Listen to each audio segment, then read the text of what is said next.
এই রোদ গরমে আর গরম ভাত খেতে ভালো লাগছে না। আজ আমি তোমাদের পান্তা খাই দেখাবো।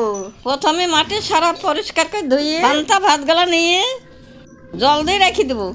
এবার একটা বাচ্চা পেঁয়াজ কুচি, লঙ্কা কুচি, 1 চামচ বেসন, 1 চামচ কর্নফ্লাওয়ার, হলুদ, লঙ্কা গুঁড়ো, স্বাদ মতো লবণ, কালো জিরে, সামান্য জল দিয়ে ভালো করে মাখিয়ে রেখে দেবো।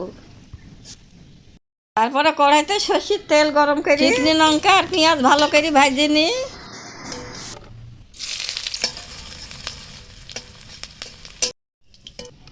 লঙ্কাতে স্বাদ মতো লবণ দিয়ে পেঁয়াজ ভাজা দিয়ে ভালো করে মাখিয়ে কাঁচা সর্ষের তেল দিয়ে আলুটাকে ভালো করে মাখিয়ে নিতে হবে।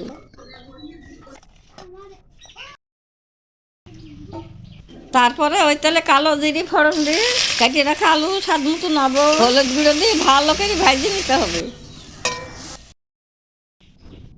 এবার কড়াইতে বেশ কিছু সাদা তেল দিয়ে এক এক করে পেঁয়াজ গলা দিয়ে উল্টে পাল্টে ভাজে তুলে নিতে হবে। তারপরে ডিম সিদ্ধ, কাঁচা পেঁয়াজ, পাতি লেবু, কাঁচা লঙ্কা, কাঁচা সর্ষের তেল, স্বাদ মতো লবণ, লেবু চিপে দিয়ে ভালো করে মাখিয়ে এবার আমি মুখের সাথে খাবো। তার সঙ্গে পেঁয়াজ, কাঁচা লঙ্কা চাবিও খেতে হবে। তো বাবা সাহেব, টাটা।